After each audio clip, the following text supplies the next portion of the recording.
হঠাৎ কঁকালৰ বিষ আৰম্ভ হৈছে নেকি? বহিবলৈ কষ্ট, উঠিবলৈ কষ্ট, আনকি শুবলৈও শান্তি নাই নেকি? তেন্তে এই ভিডিঅ'টো আপোনাৰ বাবে অত্যন্ত দৰকাৰী। আজি আমি কথা পাতিম কঁকালৰ বিষ কিয় হয় আৰু ইয়াৰ সহজ উপায় কি।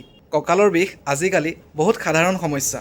দীঘলীয়া সময় ধৰি বহু বেছি কাম কৰা, মোবাইল বেছিকৈ ব্যৱহাৰ কৰা, গধুৰ বস্তু উঠোৱা, ব্যায়াম নকৰা অথবা ওজন বেছি হ'লেও কঁকালৰ বিষ হ'ব পাৰে।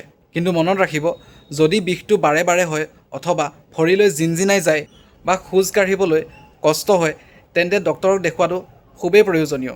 এতিয়া জানো আহক ঘৰত কি কি কৰিলে কিছু আৰাম পাব পাৰি। প্ৰথমে, বেছি গধুৰ কাম কিছুদিন এৰাই চলক। দীঘলীয়া সময়ৰ বাবে একে ঠাইতে বহি নাথাকিব।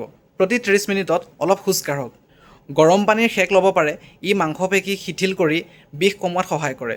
নিয়মিত অলপ ব্যায়াম আৰু ষ্ট্ৰেচিং খুবেই উপকাৰী। কিন্তু মনত ৰাখিব, হঠাৎ জোৰে জোৰে এক্সাৰচাইজ নকৰিব। শুবৰ সময়ত বহুত বেছি নৰম গাদী ব্যৱহাৰ নকৰিব। মজবুত গাদী কঁকালৰ বাবে ভাল।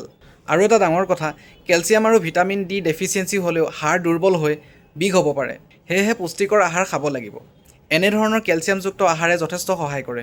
এতিয়া জানো আহক, যদি আপুনি ডক্তৰৰ ওচৰলৈ যাবলৈ অসমৰ্থ হৈ আছে, তেন্তে এই কেলছিয়াম টেবলেটবিধ দিনত আহাৰৰ পিছত এটাকৈ খাব। কিন্তু মনত ৰাখিব, কেলছিয়াম টেবলেট খালে সদায় পানী বেছিকৈ খাব।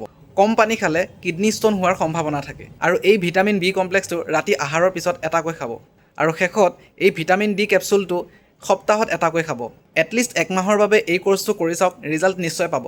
কিন্তু যদি প্ৰস্ৰাৱৰ সমস্যা হয় অথবা ভৰিৰ চেঞ্চিটিভিটি হেৰায় বা জ্বৰ লগা থাকে, তেন্তে চিকিৎসকক দেখাব। এই ভিডিঅ'টো এগৰাকী ভিউৱাৰে কমেণ্ট কৰাৰ বাবে বনোৱা হৈছিল। যদি ভিডিঅ'টো চাই ভাল লাগিল, তেন্তে লাইক, শ্বেয়াৰ আৰু কমেণ্ট কৰিবলৈ নাপাহৰিব। লগতে মোৰ চেনেলটো ফ'ল' আৰু ছাবস্ক্ৰাইব কৰি ল'ব। Thank U.